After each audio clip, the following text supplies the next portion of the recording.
Guys, I have fantastic news. And not only because there are diamonds in my inventory, but because this area is done, TM. It is done. We've been working a lot on this on stream. I haven't made a video on this area in a little while, but it is about as done can be. So I put the TM in there because nothing's ever really done on Minecraft, because whenever you use an area, chests get emptied, chests get filled. You move items around, you break stuff, you tweak things, like it never really ends. But as far as like this area needing no more manual labor, like it's completed. For example, like there are still flowers I need to go in here that I honestly forgot about until now, but it's done. So I'm going to address the thumbnail and the title right now. If you're clicking on this and you're not just like a regular viewer of mine, you're probably expecting a wither farm, which you'll be getting. We'll be talking about that just shortly. But I wanted to start over at the villager area because it's done, TM.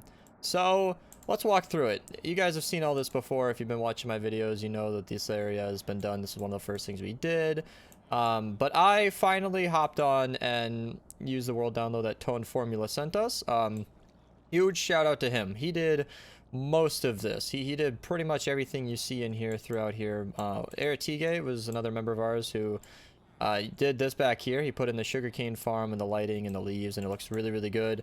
And then I personally went through and touched up a few of the bits back here, and I'll show you that in just a second. So here's the main storage room. This is where we'll be storing, well, obviously, because it's labeled pumpkins, wheat, and melons. And I even added this chest yesterday, which is already full of seeds. And then thank you to Matavis, or Matt, on our server. He's one of our operators, our South African representative. He put in all these chests for pumpkins and all these melon blocks below, and those OG Minecraft players will love the fact that my chests aren't clicking right now, because thanks to 1.13 you can put normal chests next to each other, and I am just thrilled for that. So I can actually open these chests now and not have to worry about it. I put in the glass. I finally finalized this area. It looks like a fish tank. Okay, so I was talking about this distribution system right here. To those who haven't seen, we have 64 droppers on a clock here. Unfortunately, it takes 9 melon slices to craft, but you'll see that, you know, I don't have any extras. I kid you not. Okay, so there were two alternatives. A, I add in 8 more droppers just to make it stack up to 9. Or B, well, you can see there's a hopper missing back there. Yeah, I literally took out 1 hopper and basically emptied out that dropper.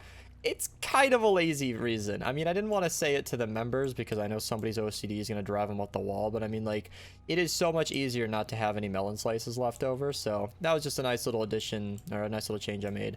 This looks better than you might ever know. I'll show a picture on the screen right now of, like, the creative version of this, but I basically widened the hall, and this is sort of the beginning of, like, the changes that I made. The acacia trapdoors was suggested by Chriselle, I think was a viewer of ours. I think it was him. Oh my god, I'm so sorry if that's the wrong name. I think he was the one who suggested the acacia, but we tried it out and it looks really, really good. If you're curious as to why that's a thing, in the creative world, Tone put in 2 high trapdoors and over the sea lanterns, which I'll show in my cat's meowing at me. I'll show in that picture on screen. I don't know why I ran over here. But basically that shows that this whole area is interconnected now. So I touched up the rail system back here. I put up some wood. I finalized the area. You can now access these chests full of minecarts just fine. The last one over here. Nice little trapdoor again. I really do think this looks super good. Tone was using spruce trapdoors as I showed, and it's just, I don't know. It's nice. Now this control panel was another thing I had to work around. I think this was Matt and Pablo, or mostly Matt. He also went through here and edited this whole system. So what this will do is allow for the babies to build up. And this, I think, down turns the village on. If I can hop into spectator right now, I can head on over there. On our server, I did mention that this was a possibility in the tutorial for this build. I mentioned that this villager, you can set up something like this. So whenever this piston is down, I just turned it on. He'll be outside of range of the village and the whole thing will turn off. However, in this case, because he's up and within range, all of these villagers here can start breeding, and they might have already started. No? Okay. It takes them a little while to warm up, but it basically, you know, they'll start breeding again. Oh, that guy's already started.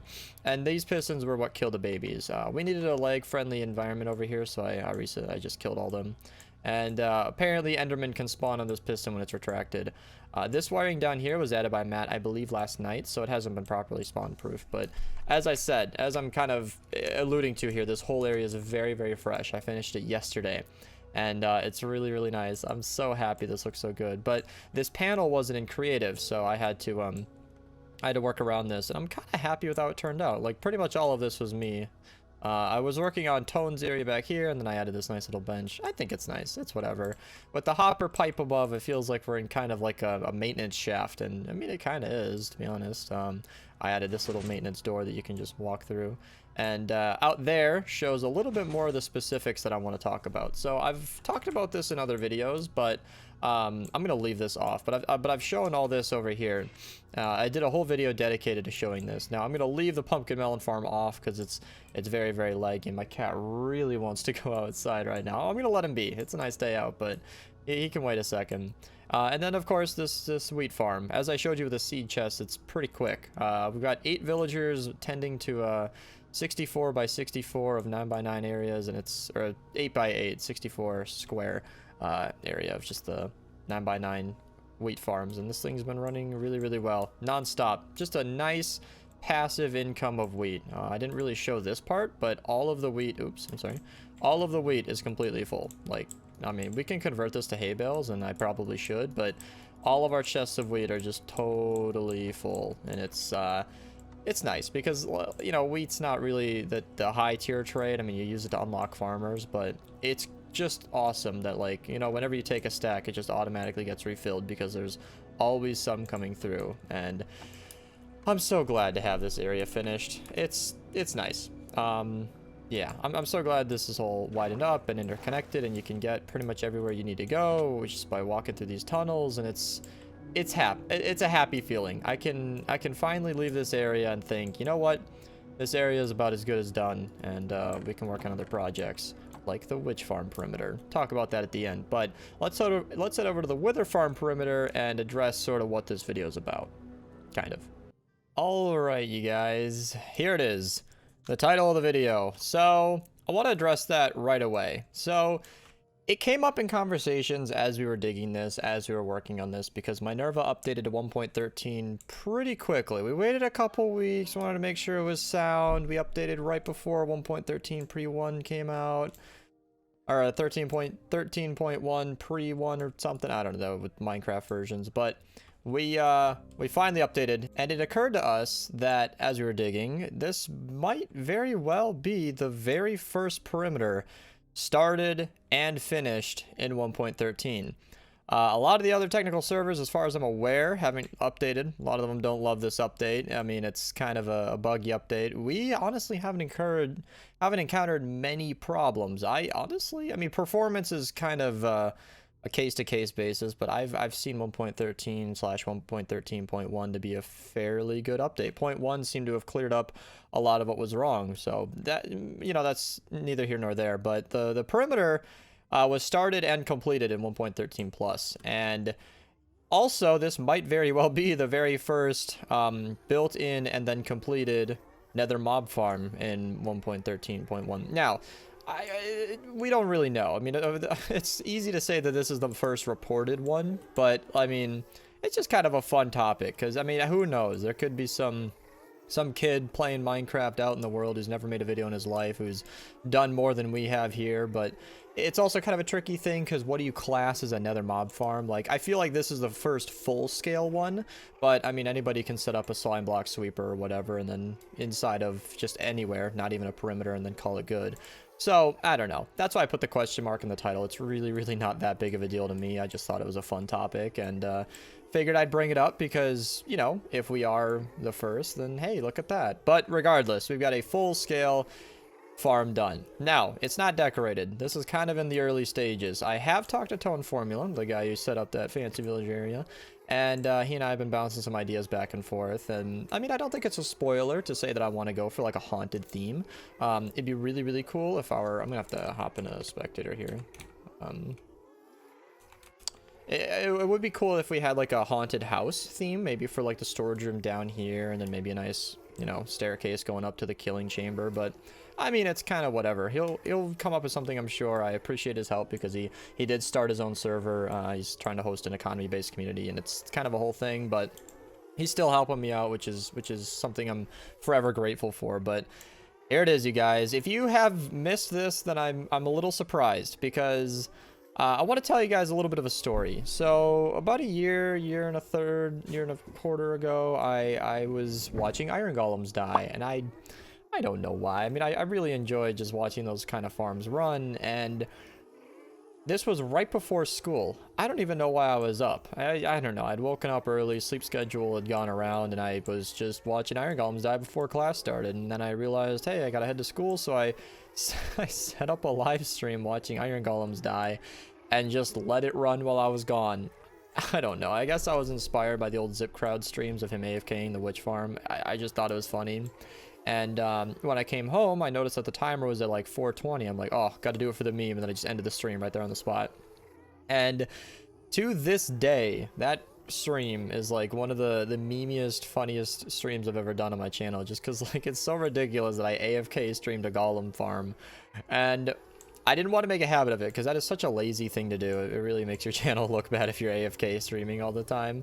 And it's not really content. I don't know why anybody would watch that. It's kind of like throwing on a... It's like those fire videos where you're just watching fire burn on a TV screen. I've known people to like watch it while they're sleeping or trying to do homework or something. Or watch it to get to bed, you know what I mean? So it wasn't something I wanted to do, but we've been floating the idea for a while now, and I was at a shulker farm the other day on Minerva, and I decided to stream it. And oh my god, did that stream do well. I had no idea so many people would show up and hang out and chat. We had like 20 odd people in the beginning, and then we just averaged like a dozen throughout. There was a point where my cat laid on my chair, and I focused the camera on that. I was hanging out in chat for a long time. And the reason I did that was it was actually right after we had finished this farm and we're about to put the gas in. And I just ended a 13.5-hour stream, and I led into that. And the next day was supposed to be my off day. I was telling people this. It was not a secret. It was not a surprise that I wanted to take a day off of streaming. That's okay. And so I decided to AFK stream throughout it. And it was kind of a hit. I mean, not everybody loved it. I mean, why would you like an AFK stream? But at least with the people in voice chat on Discord and the people in the comments, there's like a group of people who just, you know, and you know who you are, who really enjoyed that stream. And I mean, it's, you know, we have to run farms overnight. I AFK quite a bit on Minerva just to get, you know, these farms running and get the loot from them. And nobody has to be there for that. And if you guys want me to stream it, I can. But I don't really want to make it too much of a habit. Like, if it's something I do overnight after a genuine full-length stream, like if I've just streamed for 12 hours, 13 hours, and like I lead into an AFK stream, I don't see anything wrong with that. You know, if I wake up in the morning, go on my run, eat my food, shower, and then kill the stream and start a legit stream, I don't know. I mean, I don't see that as too huge of a problem, but on the other hand, I really don't like to make a habit of it for, you know, what I mentioned earlier. But the next day, I AFK streamed this Wither farm, and that's because this was really more of an event. Finishing this farm was such an accomplishment for me and my team. You know, everybody who helped work on this. I'm gonna actually change the scoreboard over to the Nether mine, just so you guys can see, like, these are only the people on the board. There are at least 5 or more people who helped dig this project who didn't mine at least 146,000, which is a lot. I mean, seriously, go grab a pick, well, you don't need a beacon, so go grab a pick, go to the Nether, and try to mine 146,000 netherrack. I'm not saying you can't do it in one day, but it's gonna be a lot of work, and that's just the requirement to get on the board, you guys. We had so many people help dig this thing. I had such a great time on stream, talking to chat, just smashing away. And we've chosen on this season of Minerva not to use TNT dupers. I'm not saying we never will. I mean, we are free human beings, but for the most part, we've decided against TNT duping. In fact, I'll be digging over the witch farm quite a bit in the coming days here, just because, you know, it's fun to hang out with the boys. It's fun to hang out with the group. And while I'm talking here, I think I should smash some stuff here. And so a lot of people helped dig this. It was like a couple weeks of digging just leading up to this farm, and everybody was so excited to get it running, and I'm so happy that it finally is. And I AFK streamed it just because of that, and you know, a lot of people enjoyed it, but here it is. Here's a farm not actually running because I turned it off for this sake. So let me pop up here and flick this lever. I haven't wired everything up. This is kind of in the early stages, so here we go.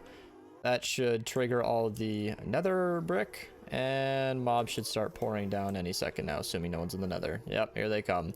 So the question on everybody's minds, and one that I've answered a lot on stream, is will you be doing a tutorial for this? And the answer is yes. I don't know what could come up that would stop me, but I really do plan to build this. The only reason I'm even like not 100% about saying that is because this is kind of a complicated thing. I don't do a ton of tutorials on my channel. This would be quite an undertaking for me, but I feel like it'd be worth it, and I feel like I owe it to you guys. Like, there are so many people who want to build this design, and I do have a world download for this design on my old video. I'll link it below. But not a lot of people can really follow that, and to be fair, we did make a few tweaks to this farm. So I'm actually going to fly up and show you guys some of the things that we changed on our design. So this really wouldn't make much sense if you haven't seen the tutorial, but you know, little stuff like I used a redstone line plus torches, so the gas are kind of synced up in a straight wall instead of that wavy effect. That doesn't really affect too much, but it does make a difference. That is not a problem. And I also did that with the side gas here. Up here, we changed the wiring a lot. So because I made our rows 20 blocks long instead of 19 off the world download, we actually had to redo all the wiring. Now, using this much dust changes nothing other than the fact that it's a little laggier to turn it on and off. Not really a big deal. Negligible in my opinion. And there are things like I put these repeaters flush with the redstone, even though magma cubes can jump up here. I didn't realize this until after we had the farm running. And I laid it flat like this because it's easier to watch the farm run and spectator that way. And a lot of little things like that. Like, I'm not going to bore you with all the details. Like, obviously, this nether brick out the side is apparently supposed to boost nether mob rates in there. That's just a thing. So I will be doing a tutorial including all the tweaks we made, and I think that'd be good. I think that'd be good. It's gonna be a tough to follow one. I mean, this is a full-scale farm, but in terms of like high-efficiency farms go, this is one of the more simple designs out there. I'm very proud of this too. I mean, it's just a simple nether mob farm. Like, yeah, you're gonna need a perimeter. Not everybody can quite do that, but I mean, it wasn't that hard to build. With a dedicated group, we got the spawning floor up in an afternoon, and the ghasts are honestly not that difficult. I will be including in the tutorial how to do that. It's really not too bad. So like, this is fixable, like I mentioned. It'll send them to the other side, and they'll come back. Easy peasy. So yeah, this is done. I will be teasing the witch farm in the streams. I'm not going to show it in today's video, but that's kind of the next step. Now we've gotten way more oh, I took all my stuff off. Gotten way more beacons than we need. We've got tons of wither skeleton skulls. Like, I think in the one night that I AFK'd this, we got over 150,000 coal. It's been taken since then. Got about 300,000 bones from all this. Enough blaze rods so that we will be using pure blaze rods in pretty much every furnace array ever. A lot of people are on the kelp side of things. I see kelp as leggy to farm, a lot of work to process and cook into blocks, and blaze rods are just right here. I mean, you can go through all the work of building a kelp farm, using the kelp farm, cooking it, crafting it, or you could just take a shulker box of blaze rods. And I believe because you need to cook the kelp, effectively speaking, blaze rods have a usage of 12, and kelp blocks kind of end up with 11 if I'm not mistaken. But regardless, I'm team blaze rods all the way. But yeah, I just wanted to show all this in case anybody was curious what we got from a night of AFK. That's supposed to be golden ingots. You don't get a lot of those from here. You don't get a lot, but that's it. That's my big update video. I hope you guys enjoyed. Check me out in the live streams. I'm more of a live streamer nowadays, I'll be honest. I like to make these videos. I like to update you guys on what's going on. I know a lot of people can't catch all of the live streams, and it's a lot easier for people to just watch these rundown videos. I don't know that I'll be doing, a ton of like old school Minerva logs where like I'm working on a project throughout a video, but who knows? I mean, those kind of things just sort of take inspiration, so it's a lot easier for me personally to like come back later and show you guys what we worked on. But stay tuned for the future. Subscribe if you haven't. Check out what's going on, and take it easy, you guys.